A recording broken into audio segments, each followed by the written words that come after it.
Hello there, my very good friends. On today's wrestling news, ESPN's billion-dollar WWE deal is a bust. I'll tell you why WWE released Wes Lee. Big update on Swerve Strickland's AEW future. And an insane rumour about Andrade. I'm Adam Wilborn. I'm Andy H. Murray. The H stands for Havoc, because that's what we're causing. Indeed, and this is the news. Okay, let's begin by talking about WWE and ESPN. As we all know, or maybe you don't, I don't know, ESPN currently pays WWE $325 million a year to host PLEs on the ESPN Unlimited service. This is a new deal that came in for WrestlePalooza. That was the big launch event. And what a show it was. From a WWE, probably the worst WWE show of the year, right? Apart from maybe the 6th of January Raw. Let us know in the comments what the worst show of the year was. But yeah, it's new, and it caused a bit of controversy because when it came in, right, if you are used to streaming the PLEs on Peacock, right, you were paying much less than the $29.99 a month that you may have had to pay for ESPN now.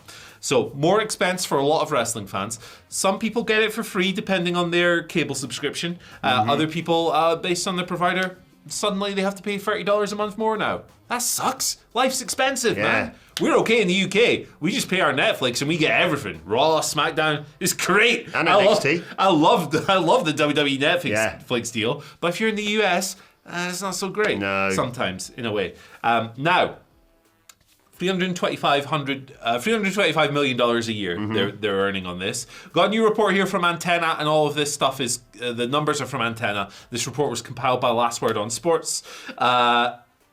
Apparently ESPN had about 2.1 million subscribers to this service between August 21st and the 30th of September, which would take you through WrestlePalooza. Apparently, WrestlePalooza was responsible for 100 to 125,000 of these, right, sign-ups. So a small portion, like 5%, of these sign-ups were for WrestlePalooza, because the platform has other things. It's not WWE Network. It's got Beavis and Butthead or whatever it is. Yeah, you can watch sports. I don't know, American sports, cutting people. I don't know. There's all kinds of things. There's probably not people cutting each other on there. That'd be weird. Bowls, yeah. Elephant polo, all of that stuff. Now, do the math on that then, right? 100,000 to 125,000 a month. That works out about $35 million a year, right? If you extrapolate that out across a year, assuming that every month is like that, and it has 100,000 sign-ups or whatever for the wrestling. So $35 million a year. That's not $325 million a year. It certainly isn't. Now, there are some extra details that we will talk about. But first of all, you know what is a really good number? What's that? 70+% off if you sign up for NordVPN right now, guys. 3 months for free. It's a tremendous deal. It's a great deal. The link is in the description. The gimmick is on the screen. Tickle the thing.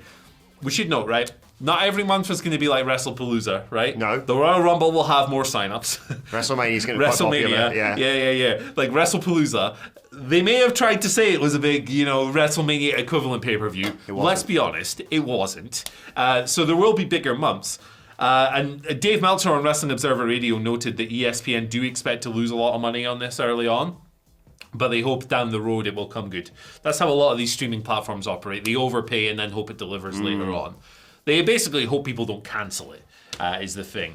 But, I mean, that's crap. That's not good. So...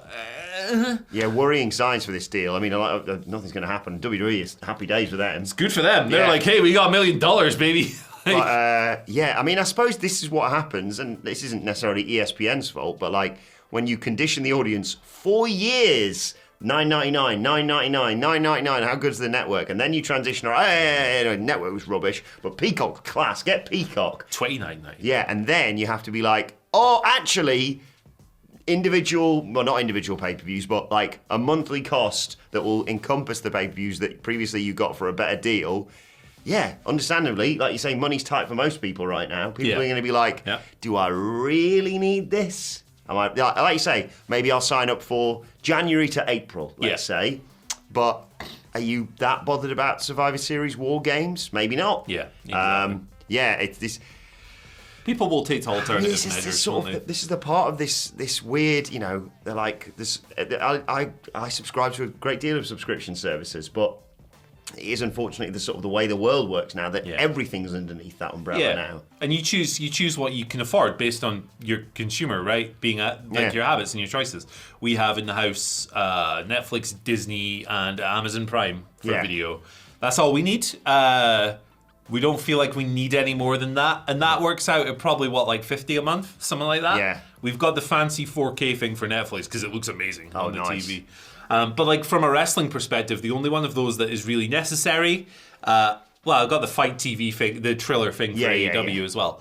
Probably in total, that's about $21 a month, right? And then we in a fortunate situation where we review shows, so we get codes for the pay-per-views usually from PR and stuff. £20, £25 a month, that's not much to follow wrestling compared to what some of our US audience is probably paying out their ass. Yeah, it's ridiculous. And obviously prices are astronomical across the board right now. But it'd be very interesting to keep tabs on how this develops, because I'm sure, ESPN will have accounted for it being a loss maker initially, but for how long? Yeah, Mickey Mouse, his pockets are Disney, right? Disney owns Mickey Mouse, he's a harsh landlord, man. Yeah. He's going to kick you out of that boat you live on. So watch out. Yeah. Where does Mickey Mouse live? Castle of Illusion. I thought he was just on that boat. Yeah, that's the one. That's the one I meant. Big Willie or whatever it was called. That was what his name was. Big Willie. Steamboat Big Willie. Big Willie. But no, I think he lives in the Castle of Illusion. Let me know. Where does Mickey Mouse live? Is it in the swamp outside Disneyland? The big swamp you have to cross to get to the Enchanted Kingdom. Magic Kingdom, man. It's like you can take the boat, or you can take the monorail. Who wants to take the monorail? Sorry, I've got distracted and thought about the goofy court case that we like watching occasionally. Right. Let's rapidly move on and talk about Wes Lee. A bit of a weird name. Obviously, there was a boatload of, about 13, I think it was, releases a while back. Mostly NXT names that haven't been featured that prominently on TV. But Wes Lee obviously has, and I think there was a great expectation for him going forward. And then all of a sudden, boom, he disappeared from TV a couple of months back, and now he's gone, obviously, from the company. A lot of people wondering why that is, and in a Fightful Q&A, they gave their reasoning, or what they thought might be the reasoning for this release. The story that I've been given, I assume, right, Sean Ross Sapp, I always assume it's Sean, because he's brilliant on these sort of things. The story that I've been given was that there were never plans for him on the main roster, and he'd been in NXT for 5 years. I'm actually surprised he was let go, given that NXT seems fine, having some people around for long periods of time with their TV deal. He'll be very in demand on the indies, and the Rascals will be a heavily booked team. Wes Lee, I like him a lot, and I'm not concerned about his future. I think he'll be absolutely fine. Yeah. He could end up in TNA, of course. He could do indie dates. Maybe even AEW wants to get him because he's phenomenally talented. But it is a strange justification for getting rid of him because, I thought, I've been saying for years, Wes Lee's ready for the main roster. Yeah. But if there's no plans for him there, do something else with him. Come up with something, like... It's a failure of your creative if there's nothing there. But they just put him with, they made that new high-rise stable with the big lads, which worked quite well. Yeah. But I think from the moment they decided, I think Wes Lee needs to be a heel, it was kind of downhill. I don't think the heel turn worked. No. I get that they do that with kind of everybody in NXT to sort of try See out. what they can do. So it's an interesting one because, he was in NXT for 5 years. That's a long time. You'd imagine that most people who are in that system have aspirations of going to Raw or SmackDown, right? And he's a very good wrestler, obviously, Wes Lee, and he was over as a North American champion, and I think that the heel turn didn't quite work out, but hey. Had a great, not that you want to wish this on anyone, he had a great story about recovering from injury, of course. He was away for a long time. He was, and it was a really brutal injury. That I remember the promo he did when he announced it, and it was heart-wrenching, really. They don't have plans for him on the main roster. I would try and find plans for a guy like Wes Lee. But this is the operation of WWE Developmental these days. They give you a certain amount of time. They reevaluate you over this period, and if they don't think you're going to make it up to the next level, they get rid of you. I think Wes Lee's going to be absolutely fine. Yeah. I don't think he's going to struggle for work at all. Look, sucks losing your job, I'm sure. I'm sure he's bummed out. But he's also going to have booking offers everywhere. Yeah. He's wrestled all over the place, from Japan to America to wherever, and he will. There's not a company on earth that won't want Wes Lee in their ring. So, unless it's we hate high flyers. Yeah. Unless it's some Enochiism thing. Or they've got his brother Brocco on the books, of course. Yeah. Bit of tension there between the two of them. Yeah. I mean, who else is a Lee? Christopher Lee? New Gandalf? tag team champion. Not Gandalf. Saruman. New tag team champion Dragon. He must be happy for his brother. Keith, obviously. Yeah. AJ, great to see her back in WWE. Yeah. Lee Johnson, who used to manage Sunderland and Hibs. Anyway. But yeah, best luck to Wesley. If you're asking me, and I don't like the way this kind of has played out, because in theory he could have just done this on his WWE deal, I would not be surprised if he pops up in TNA. Yeah, and the Rascals stuff, But keep an eye out for him, he's really good. He'll be everywhere, whether he's Desmond Xavier or whatever his ring name's going to be when he's loose. Best luck, Wes. Let's talk about Swerve Strickland now. He's been out for a while. Yeah. It feels like a week ago to me that he got injured, actually, but it was on the 24th of August when he wrestled Kazuchika Okada, Forbidden Door. That's right, isn't it? Am I getting that wrong? Am I getting that right? Yeah. He destroyed his knee on the steps with a chair and all that stuff. They did a big angle to cover for a legitimate injury. All in. Forbidden Door.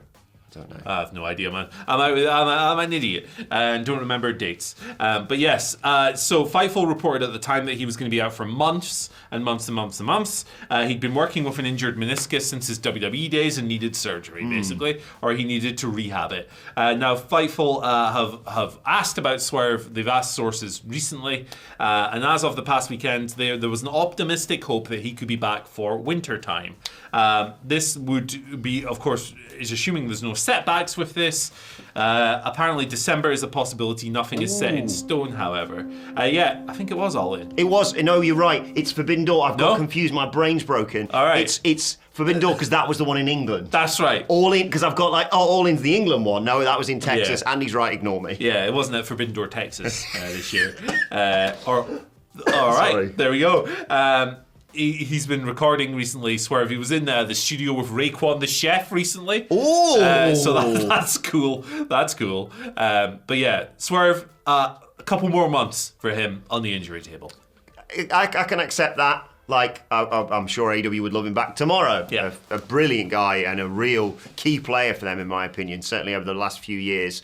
But yeah, it's sort of like, I can swallow a few more months, but I hope he's back soon because I think he's integral, and I think he's a really crucial part of how they push forward going, in the next year or so. Nothing but nice things to say about Swerve. I love Swerve. I mean, he's very, very, very, very good in the ring, and he's a genuinely lovely bloke. Met him a couple of times. He was the reason why I got confused because he was at our Switch and Disco event after Forbidden Door, not All In, brain, sorry. And yeah, couldn't have been nicer. I mean, he was dancing all over the stage back then, so his knee was relatively okay. Yeah. But get well soon to him. Always sucks when you see someone get injured, but this might be beneficial to him as a character in terms of taking a step back before he takes many steps forward. There's no harm whatsoever in people just taking a few months off throughout the year. And obviously his is necessitated by the knee injury, but if the knee injury is something that has been worrying him for ages, it's good to take the time and get it fixed. Because you never know when you're going to get that window, and this was an opportune window, I think, for Swerve to take. He was working through it for quite some time, wasn't he? Since WWE, yeah. So like years, literally years. So good for him. I'm glad he's taking that time. And I'm looking forward to him coming back. He's pursuing. I like the fact he's got these other passions that he's clearly very good at as well. Yeah, he's in the kitchen with the chef, baby. That's awesome. Awesome. Check that stuff out. Yeah, good.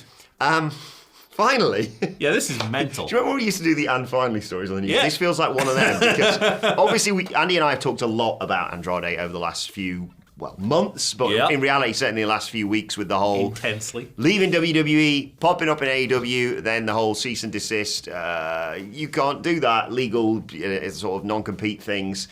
So there's been a lot of chatter about that, about what's going on, what's going to happen going forward. We've got the opinion of David Otunga, of course, the other day. Big Dave.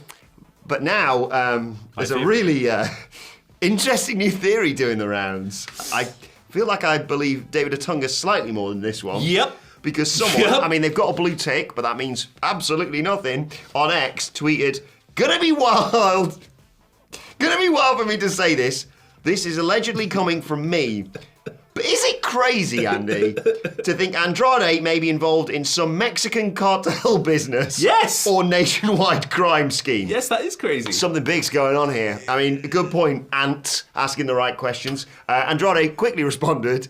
Andrade, social media, he has a lot of fun with the going after people, but this one he must have just been like, shut up. Excuse me, he tweeted, what? Tranquilo, amigo. Will everyone please stop making things up? Yes, obviously in times like this when the facts are a little bit blurry, a lot of rumour and innuendo can jump in.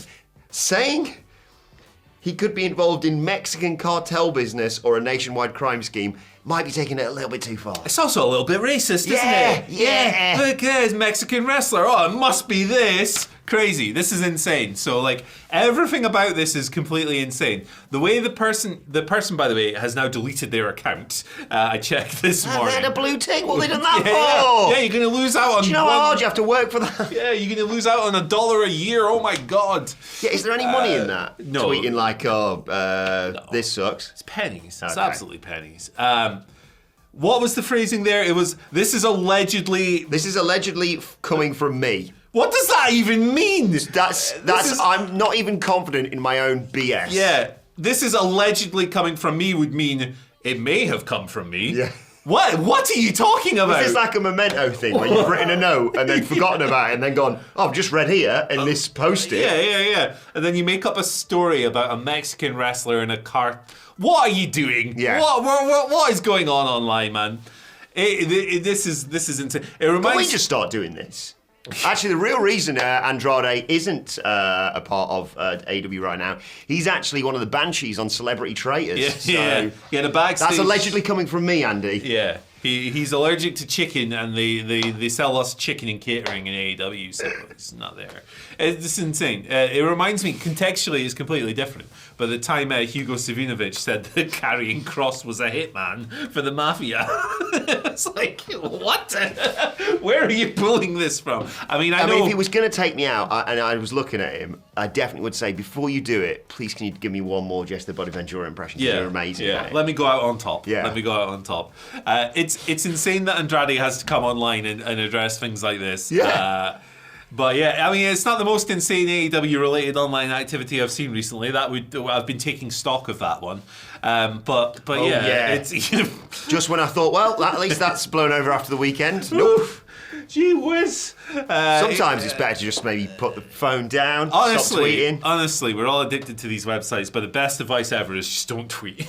Don't post anything. I think this year is the least I've tweeted ever. Same. Since joining X or Twitter or whatever it was. Same. I barely do it. Like, what's the point? Yeah. And I usually do it about music and football, which none of my following cares about. Yeah. Which is great because I get no blowback for having, it's just... for liking different wrestling or whatever. It's crazy. But you can't just say stuff. Yeah. There's not going to be some sort of legal ramifications, but there could be. Yeah. You can't just say stuff. I think they deleted their account for a reason. Yeah. Right? Like, and their name was like such and such bunch of numbers, wasn't it? So I don't think this is allegedly coming from me. What? That is... You lean into it. Go for it, Yeah. What a load of nonsense. Yeah. What is going on? Poor Andrade. Put these fires out. It's a quiet news day tomorrow, don't worry. We'll have lots of stories coming your way. We'll just draw names out of there and say what they're up to. Yeah, we're just going to make some up tomorrow, I think. What can we do? They're actually allergic to ring ropes. Yeah. Alex Reynolds is away because he is participating in a reenactment of the French Revolution. Yeah. If you're wondering where AJ Lee is, she's locked herself in the bathroom accidentally. Yeah. So she's on an Arctic expedition retracing Ernest Shackleton's steps. Yeah, if you thought that was Nikki Bella who made the save on Monday Night Raw, it's actually Brie Bella. Oh, well. So, that's what I've heard, allegedly from me. Yeah. It was, all right, cool. Yeah. Tomorrow we'll do news and Andy and Adam's made up news. Hey, let's go, baby. We're going to be, could be aggregating a lot of people with that, but not the people we usually do. You. Bye. Bye. Check this out. Yep. See you later. Bye. Yep. Nice.